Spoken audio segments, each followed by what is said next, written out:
Starting లోనే నీల్ అనే వ్యక్తి ఒక ట్రైన్ లోంచి బయటికి దిగుతాడు. నీల్ ఈ సిటీలోనే చాలా పెద్ద దొంగ అయి ఉంటాడు. తను ఏదైనా దొంగతనం చెయ్యాలి అనుకున్నాడంటే దాని మధ్యలో అస్సలు వదిలిపెట్టాడు. తను ఇప్పుడు కూడా ఒక ప్లాన్ ప్రకారమే ఇక్కడికి వస్తాడు. అలా తన డ్రెస్ చేంజ్ చేసుకొని ఒక హాస్పిటల్లోకి వెళ్తాడు. హాస్పిటల్ మొత్తం ప్రతి చోటుని అబ్జర్వ్ చేస్తుంటాడు. తను ఎంత దర్జాగా హాస్పిటల్లో తిరుగుతాడు అంటే ఎవరైనా సడన్ గా చూసినా సరే తను ఇదే హాస్పిటల్లో పనిచేస్తున్నాడు అనుకుంటారు. అలా మొత్తం హాస్పిటల్ చూసిన తర్వాత అంబులెన్సులు ఉండే ఏరియా దగ్గరికి వస్తాడు. తర్వాత నీల్ తోటే పనిచేసే ఇంకో వ్యక్తి మనకి కనిపిస్తాడు. తన పేరు క్రిస్. తను ఒక షాప్ దగ్గరికి వెళ్లి చాలా పేలుడు పదార్థాలని తీసుకుంటాడు. అక్కడ ఉన్న వాళ్ళకు కూడా క్రిస్ మీద అనుమానం రాదు. తను ఏదో కన్స్ట్రక్షన్ కోసం ఇవల్ల తీసుకుంటున్నాడు అనుకొని వాళ్ళు కూడా తన అడిగిన దాన్ని ఇచ్చి పంపించేస్తారు. తర్వాత నీల్, క్రిష్ ఒక వెహికల్లో కూర్చొని ఉంటారు. వాళ్ళతో పాటు ఇంకా ముగ్గురు టీం మెంబర్స్ కనిపిస్తారు. వీళ్ళ పేరు త్రేహు, మైకిల్, వేగ్రో. ఇప్పుడు 5 మంది సపరేట్ గా అవుతారు. నీల్, క్రిష్ ఇద్దరు అంబులెన్స్ వ్యాన్ లోకి వెళ్తారు. ట్రేహో ఒక కార్ లో వస్తూ ఉంటాడు. తనతో ఒక వాకీ టాకీ ఉంటుంది. అలా మాట్లాడుతూ వీళ్ళ వెహికల్స్ ముందుకు కదులుతాయి. కొంత దూరం వెళ్ళిన తర్వాత క్రిస్ వాళ్ళ అంబులెన్స్ ఒక దగ్గర ఆపేస్తారు. అప్పుడే మనకి ఒక ఆర్మర్డ్ వెహికల్ కనిపిస్తుంది. అది రోడ్డు పైన వెళ్తూ ఉంటే లోపల ఉన్న గార్డ్స్ కి బయట వాళ్ళపై ముందు పెద్ద ప్రమాదమే జరగబోతుందని తెలీదు. అందుకే ప్రశాంతంగా లోపల కూర్చొని వెళ్తుంటారు. కానీ కొంత దూరం వచ్చిన తర్వాత ఆ ఆర్మర్డ్ వెహికల్ సడన్ గా ఆపాల్సి వస్తుంది. ఎందుకంటే వీళ్ళు అడ్డంగా అంబులెన్స్ ని పెట్టి ఉండడం వల్ల. అలా ఆ వెహికల్ ఆగగానే మైకిల్ ఆ పెద్ద ట్రక్ వేసుకొచ్చి ఆ ఆర్మర్డ్ వెహికల్ ని ఒక్క గుద్దు గుద్దుతాడు. దాంతో ఆ వెహికల్ పల్టీ పడిపోతుంది. ఇప్పుడు వీళ్ళందరూ ఫేసులు కనపడకుండా మాస్కులు పెట్టుకుంటారు. వెంటనే మైకిల్ బయటికి వచ్చి పోలీసులు వస్తున్నారో లేదో అని చుట్టూ చూస్తాడు. లోపల ఉన్న గార్డ్స్ కూడా ఏమీ అర్థం కాదు. అంతలో క్రిస్ వచ్చి ఆ ఆర్మర్డ్ వెహికల్ బ్యాక్ సైడ్ ని పేలుడు పదార్థాలతో పెద్దగా బ్లాస్ట్ చేస్తాడు. ఆ బ్లాస్ట్ ఎంత పెద్దగా ఉంటుందంటే దాని వెనుక ఉన్న కార్స్ కూడా బ్లాస్ట్ అయిపోతాయి. అప్పుడే క్రిస్ టీంతో అంటాడు, మనకు 3 నిమిషాల టైం ఉంది. 3 నిమిషాల్లో మొత్తం మన పనిని కంప్లీట్ చేయాలి అని. ఆ బ్లాస్ట్ వల్ల armoured vehicle block side open కాగానే మైకిల్ వాళ్ళు లోపలికి వెళ్తారు. లోపల ఉన్న గార్డ్స్ ని బయటికి తోసేయగానే బయట ఉన్న వ్యాంగ్రో వాళ్ళకి గన్ గురి పెట్టుకుని ఉంటాడు. కదిలితే బుచ్చ పేల్చేస్తాను అని. లోపలికి వెళ్ళిన తర్వాత మైకిల్ వాళ్ళు దేనికోసమో వెతుకుతుంటారు. అప్పుడే ట్రియో వాళ్ళతో అంటాడు, మనకి ఇంకా టైం లేదు, కొన్ని సెకండ్లు మాత్రమే ఉన్నాయి. పోలీసులు వచ్చేలోపు మన ఇక్కడ నుంచి దొబ్బేయాలి అంటాడు. ఒకవేళ వీళ్ళ దగ్గరికి పోలీసులు వచ్చినా వాళ్ళ వెహికల్స్ పంచర్ అవ్వడానికి నెయిల్స్ చైన్ ని రోడ్డుపై అడ్డంగా పరుస్తారు. లోపల ఉన్న మైకిల్ వాళ్ళు చాలాసేపు వెతికిన తర్వాత ఒక ఎన్వలప్ దొరుకుతుంది. దాన్ని తీసుకొని తొందరగా అక్కడి నుంచి బయటికి వస్తాడు. అప్పుడే బయట ఉన్న వ్యాంగ్రో పిచ్చి నా కొడుకులా ఎదురుగా ఉన్న గార్డ్ ని షూట్ చేసి చంపేస్తాడు. అందరూ షాక్ లో ఉంటారు. ఈ వ్యాంగ్రో గాడు ఒక సైకో నా కొడుకు అయి ఉంటాడు. తను ఏదనుకుంటే అది చెయ్యాల్సిందే. అప్పుడే వీళ్ళందరూ కూడా ఇక ఆధారాలు ఒక్కటి కూడా మిగిల్చకూడదు కాబట్టి మిగతా గార్డ్స్ ను కూడా చంపేసి అక్కడి నుంచి పారిపోతుంటారు. అందరూ అంబులెన్స్ లోకి వచ్చిన తర్వాత నెయిల్ కి వేంగ్రోపై పిచ్చ కోపం వస్తుంది. వాడిని పిచ్చి కుక్కను కొట్టినట్టు కొట్టి, నా కొడక నీకు చెప్పిందేంటి, అనవసరంగా మొత్తం పెంట పెంట చేసావు కదరా అని తన మీద కోపడతాడు. కానీ ఇక్కడ కోపడుతూ కూర్చుంటే పనవదు కాబట్టి వెంటనే వీళ్ళు అంబులెన్స్ లో పారిపోతారు. ఆలోపే పోలీసులు కూడా ఈ విషయం తెలుసుకొని అక్కడికి వస్తారు. కానీ వీళ్ళు ఆల్రెడీ నెయిల్స్ ని రోడ్డుపై వేశారు కాబట్టి అవి చూడకుండా స్పీడ్ గా ముందుకొచ్చి వెహికల్స్ 3 పంచర్ అవుతాయి. పోలీసులు వచ్చిందే 3 వెహికల్స్ లో 3 పంచర్ అయిపోయాయి కాబట్టి ముందుకు కదలలేరు. ఇక్కడ నెయిల్ వాళ్ళు అంబులెన్స్ లో చాలా దూరం వచ్చేస్తారు. ఒక ప్లేస్ లో అంబులెన్స్ ను ఆపి అందరూ వేరే కార్ లో వెళ్లి కూర్చుంటారు. కానీ నెయిల్ మాత్రం ఆ అంబులెన్స్ దగ్గరే ఉండి మొత్తం ఆ అంబులెన్స్ ని బ్లాస్ట్ చేసేస్తాడు. ఒకవేళ పోలీసులు ఇక్కడికి వచ్చినా వాళ్ళకి ఆధారాలు దొరకకూడదని. తర్వాత నెయిల్ నేడ్ ని వెళ్లి కలుస్తాడు. తనే వీళ్ళ పైసల్ని మొత్తం చూసుకునేది. నేడ్ ఆ ఎన్వలప్ ని చూసి ఇందులో $1.6 మిలియన్ ఉన్న బాండ్ ఉంది. ఇది ఎవరిదో కూడా నాకు తెలుసు. వాళ్ళతో నేను మాట్లాడతాను. దీనికి బదులుగా వాళ్ళు మంచి పైసలు కూడా మీకు ఇస్తారు అంటాడు. వీడి పేరు రోజర్. తొందరలోనే వాడితో మీటింగ్ కూడా ఏర్పాటు చేస్తాను అంటాడు. అలాగే నేడ్ నెయిల్ కి ఇంకో పని కూడా అప్పగిస్తాడు. ఈ పని పూర్తి చేస్తే నీకు మొత్తం $10 మిలియన్ వస్తాయి. ఈ పనిని అప్పగించిన వాడి పేరు కెన్సు. దీన్ని మీరు ఓకే చెప్తే అన్ని విషయాలు నేను తర్వాత చెప్తానని నేడ్ అక్కడి నుంచి వెళ్ళిపోతాడు. తర్వాత మనకి డిటెక్టివ్ లూటనెంట్ విన్సెంట్ కనిపిస్తాడు. తను ఇంతకు ముందు జరిగిన అటాక్ గురించే ఎంక్వైరీ చేయడానికి వస్తాడు. ఆ చుట్టుపక్కల మొత్తం ప్రతిదీ ఇంచు ఎంక్వైరీ చేసిన తర్వాత తనకి అనిపిస్తుంది ఈ నా కొడుకులు తెలివి తక్కువ వాళ్ళు కాదు, చాలా పెద్ద ప్లాన్ తోటే ఈ అటాక్ ని చేశారని తనకి అర్థమవుతుంది. మిగతా వాళ్ళతో అంటాడు, ఇక్కడ మనం ఎంత వెతికినా ఏ ఆధారం దొరకదు, మీకు చుట్టుపక్కల ఏ నా కొడుకైనా అనుమానంగా కనిపిస్తే వాడిని నా దగ్గరికి తీసుకురండి అని చెప్పి అక్కడ నుంచి విన్సెంట్ వెళ్ళిపోతాడు. తర్వాత నెయిల్ వాళ్ళ టీం మొత్తం ఒక రెస్టారెంట్ లో కూర్చొని ఉంటాడు. ఇప్పుడు నెయిల్ కి వైంగ్రో పై పిచ్చ కోపం ఉంటుంది. అందుకే అందరూ చూస్తుండగానే వాడి మొహం పగలగొడతాడు. కానీ అక్కడ ఉన్న వాళ్ళందరూ వీళ్ళ వైపే చూడడంతో మనోన్ని వదిలిపెడతాడు. కానీ ఇంకా కోపం తనకి చల్లారదు. వెంటనే వైంగ్రోని పక్కకు తీసుకువెళ్లి మళ్ళీ కొట్టడం స్టార్ట్ చేస్తాడు.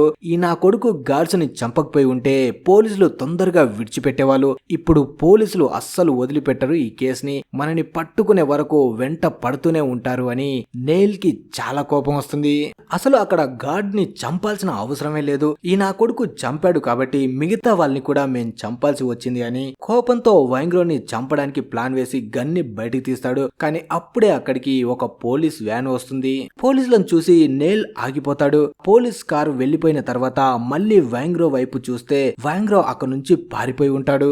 అందరూ వైంగ్రోని ఆ చోట మొత్తం వెతుకుతారు కానీ వాడు ఎక్కడ కనిపించాడు. దాంతో మళ్ళీ తిరిగి అందరూ అక్కడ నుంచి వెళ్లిపోతారు. తర్వాత నెల్ కెల్సోని కలవడానికి వెళ్తాడు. ఇప్పుడు వీళ్ళు చేయబోయే దొంగతనం వల్ల $10 మిలియన్ వస్తాయి. అంటే ఈ పైసల్ని వీళ్ళు ఎలాగైనా సరే దోచేయాలి అనుకుంటారు. అప్పుడే కెల్సో అంటాడు, చూడు నేను చాలా పెద్ద హ్యాకర్ని, కావాలంటే 15 నిమిషాల పాటు మొత్తం అలారమ్స్ ని ఆఫ్ లో ఉంచుతాను, ఆ టైంలో మీరు బ్యాంక్ ని దోచేయాలి. కెల్సో మాటలు విన్న తర్వాత నెయిల్ కూడా ఈ రాబరీ చేయడానికి ఒప్పుకుంటాడు.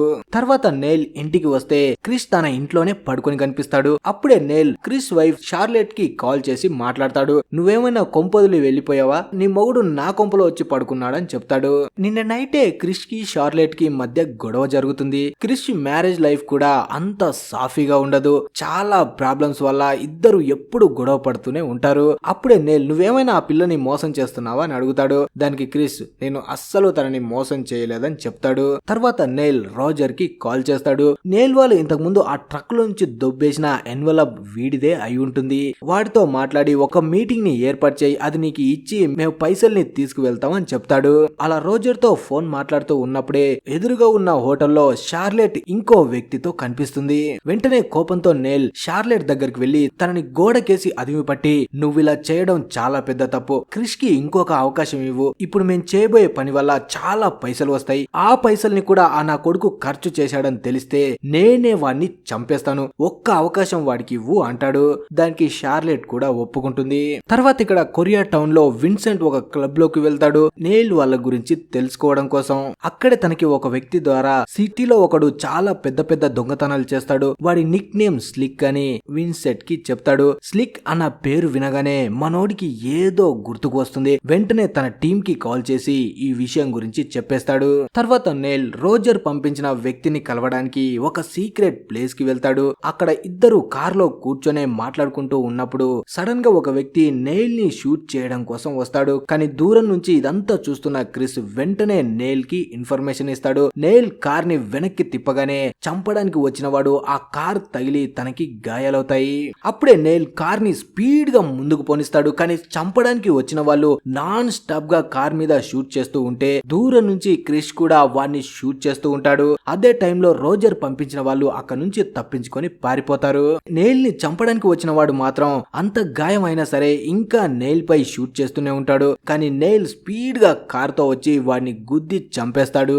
ఇదే టైంలో రోజర్ పంపించిన వాళ్ళు కూడా అక్కడ నుంచి పారిపోతుంటాడు. కానీ గేట్ దాటే లోపే మైకిల్ అడ్డుగా వచ్చి వాడిని చంపేస్తాడు. అలాగే వాళ్ళు తీసుకొచ్చిన పైసల బ్యాగ్ ని ఓపెన్ చేసి చూస్తే అందులో పైసలకు బదులుగా కాగితాలు కనిపిస్తాయి. రోజర్ మీద నెయిల్ కి పిచ్చ కోపం వస్తుంది. రోజర్ కి కాల్ చేసి పిచ్చిన కొడక, మేము డీల్ ని చెప్తే దానికి తగ్గట్టే నువ్వు పంపాలి, కానీ కాగితాలు పంపించి మమ్మల్ని పిచ్చిన కొడుకులు అనుకున్నావురా, నిన్ను మాత్రం ప్రాణాలతో అస్సలు వదిలిపెట్టను అంటాడు. తర్వాత నెయిల్, క్రిస్, మైకిల్ అందరూ ఫ్యామిలీస్ తో రెస్టారెంట్ లో ఫుల్ గా ఎంజాయ్ చేస్తూ ఉంటారు.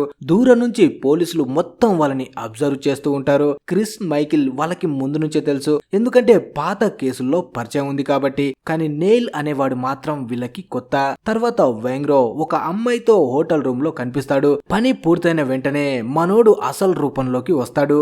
వీడు ఒక సీరియల్ కిల్లర్. రాత్రిపూట పనిచేసే అమ్మాయిలే వీడి టార్గెట్. అమ్మాయిల్ని లోబర్చుకొని వాళ్ళని వాడుకొని తర్వాత అతి దారుణంగా వాళ్ళని చంపేస్తాడు. ఇప్పుడు కూడా తనతో ఉన్న అమ్మాయిని దారుణంగా చంపేస్తాడు. తర్వాత విన్సెంట్ ఆ చనిపోయిన అమ్మాయి దగ్గరికి వచ్చి కేసుని ఇన్వెస్టిగేషన్ చేస్తుంటాడు. కానీ చనిపోయిన లేడీ వాళ్ళ అమ్మ వచ్చి చాలా ఏడుస్తూ తన శవం దగ్గరికి వెళ్ళడానికి ట్రై చేస్తుంది. కానీ తనని పట్టుకొని విన్సెంట్ ఆపి తనని కూల్ చేయడానికి ట్రై చేస్తాడు. కానీ పాపం ఏం చేస్తాం, కూతురు చనిపోయిన బాధలో ఉంది కాబట్టి తను చాలా ఏడుస్తుంది. తర్వాత నెయిల్ వాళ్ళు చేయాల్సిన బ్యాంకు దొంగతనం చేయడానికి వస్తారు. అదే టైంలో విన్సెంట్ వాళ్ళు కూడా వాళ్ళని దూరం నుంచి అబ్జర్వ్ చేస్తూ ఉంటారు. ఎందుకంటే వీళ్ళు చేస్తున్నప్పుడు రెడ్ హ్యాండెడ్ గా పట్టుకోవాలి అని. అప్పుడే మైకిల్ ఆ బ్యాంకు పక్కన ఉన్న పోల్ పైకి ఎక్కి అలారం సిస్టమ్స్ ని మొత్తం డియాక్టివేట్ చేస్తాడు. బయట ఉండి నెయిల్ వాళ్ళని ఎవరైనా చూస్తున్నాడేమో అని చుట్టూ చూస్తాడు. అప్పుడే క్రిస్ డోర్ లాక్ ని ఓపెన్ చేసుకుని లోపలికి వెళ్లి ఆ బ్యాంక్ కి బొక్క పెడుతూ ఉంటాడు. కానీ అదే టైంలో ఆ బ్యాంకు లాకర్ లోపల ఉన్న పోలీస్ ఆఫీసర్ కింద కూర్చున్నప్పుడు తన గన్ వెనక తగిలి సౌండ్ వస్తుంది. ఆ సౌండ్ వినగానే నెయిల్ అర్థం చేసుకుంటాడు, ఇది మొత్తం పోలీసుల అండర్ లో ఉంది, వాళ్ళు పక్క ప్లాన్ ప్రకారమే మనని పట్టుకోవడానికి ట్రై చేస్తున్నాడని ఆ పనిని అక్కడే ఆపి అందరినీ ఇక్కడ నుంచి వెళ్లిపోమని చెప్తాడు. అలా వాళ్ళు బయటికి వస్తున్నప్పుడు పోలీసులు వాళ్ళని అరెస్ట్ చేయడానికి వెళ్తుంటే విన్సెంట్ వాళ్ళని ఆపుతాడు. కేవలం డోర్ పగలగొట్టినందుకు వాళ్ళని అరెస్ట్ చేయలేం, ఒకవేళ చేస్తే 2-3 నెలలు వాళ్ళకి శిక్ష పడుతుంది, తర్వాత బయటకు వచ్చేస్తారు, వాళ్ళని రెడ్ హ్యాండెడ్ గా పట్టుకోవాలి అంటాడు. విన్సెంట్ అనుకునేది ఏంటంటే చిన్న చిన్న విషయాల్లో పట్టుకోవడం కాదు, పెద్ద పని చేస్తున్నప్పుడే పట్టుకొని వీళ్ళని బొక్కలో వేయాలి అనుకుంటాడు. తర్వాత విన్సెంట్ వాళ్ళు షార్లెట్ లవర్ ని పట్టుకొని మొత్తం ఎంక్వైరీ చేస్తుంటారు. అలాగే ఇప్పుడు నెయిల్ తన టీం కి చెప్తాడు, మనం ఇప్పుడు ఈ రాబరీ చేయడం వల్ల పోలీసులకి ఈజీగా దొరికిపోవచ్చు, అందుకే కొన్ని రోజులు మనం ఎవ్వరికి కనపడకుండా ఉండాలి అంటాడు. కానీ క్రిస్ కి మాత్రం ఇప్పుడు పైసలు కావాలి కాబట్టి నెయిల్ ని ఎలాగైనా ఒప్పించాలని, మనం కెల్సో చెప్పిన పని ఎలాగైనా పూర్తి చేయాలి, అలా అయితేనే మనకు పైసలు వస్తాయి అంటాడు. దాంతో నెయిల్ కూడా ఒప్పుకొని ప్లాన్ వేయడం కోసం కంటైనర్స్ ఉన్న ప్లేస్ కి వస్తారు. వీళ్ళు రావడం పోలీసులు కూడా తెలుసుకుని అక్కడికి పోలీసులు వచ్చి వీళ్ళని దూరం నుంచి అబ్జర్వ్ చేస్తూ ఉంటారు. అలా కొంతసేపు మాట్లాడిన తర్వాత అక్కడ నుంచి నెయిల్ వాళ్ళు వెళ్లిపోగానే పోలీసులు అక్కడికి వచ్చి వీళ్ళు ఈ ప్లేస్ లో ఏం మాట్లాడుతున్నారని మొత్తం వెతుకుతారు. కానీ అక్కడ దొంగతనం చేయడానికి విలువైంది ఏది ఉండదు. అప్పుడే విన్సెంట్ కి అర్థమవుతుంది, ఇదంతా నా కొడుకులు వేసిన ప్లాను మన గురించి తెలుసుకోవడం కోసం అని. అప్పుడే దూరం నుంచి మైకిల్ మొత్తం పోలీసుల ఫోటోస్ ని తీసుకుంటాడు. తర్వాత నెయిల్ ని వెళ్లి కలుస్తాడు. అప్పుడు తను ఆ పోలీసుల గురించి అంత ఇన్ఫర్మేషన్ ఇస్తాడు. అలాగే వాళ్ళు పనిచేసే విధానాన్ని కూడా చెప్తాడు. అప్పుడే నేను కెల్సోను కూడా కలిశాను, మనం చేయబోయే రాబరీ చాలా రిస్క్ తో కూడింది, కానీ రిస్క్ తీసుకోకపోతే మనకు పైసలు రావు కాబట్టి ఇది మనం తప్పకుండా చేయాల్సిందే అంటాడు. తర్వాత విన్సెంట్ సర్వేలెన్స్ హెలికాప్టర్ లో ఉంటూ నెయిల్ కోసం వెతుకుతుంటాడు. చాలా సేపటి తర్వాత నెయిల్ తనకి కనిపించగానే హెలికాప్టర్ నుంచి కిందకి దిగి కార్ లో తనని ఫాలో అవుతుంటాడు. కానీ నెయిల్ కి అర్థమవుతుంది, నా కొడుకు నా వెనకే వస్తున్నాడు అని. అందుకే తను కార్ ని సైడ్ కు పార్క్ చేయగానే విన్సెంట్ తన దగ్గరికి వెళ్లి వీలైతే 4 మాటలు, కుదిరితే కప్ కాఫీ అంటాడు. వెంటనే ఇద్దరు కలిసి కాఫీ తాగడానికి వెళ్తారు. కాఫీ షాప్ లో ఇద్దరు ఒకరి గురించి ఒకరు తెలుసుకుంటారు. అప్పుడే విన్సెంట్ అంటాడు, నాకు ఎదుటి వాళ్ళని చంపడం ఇష్టం ఉండదు, మీరు అమాయకుల్ని చంపుతుంటే నేను చూస్తూ కూర్చోను, అలా చంపడం చాలా పెద్ద తప్పు అంటాడు. దానికి నెయిల్ ఏం చేస్తాం చెప్పు, మేం చేసే పని అలాంటిది, చంపపోతే మా పని జరగదు అంటాడు.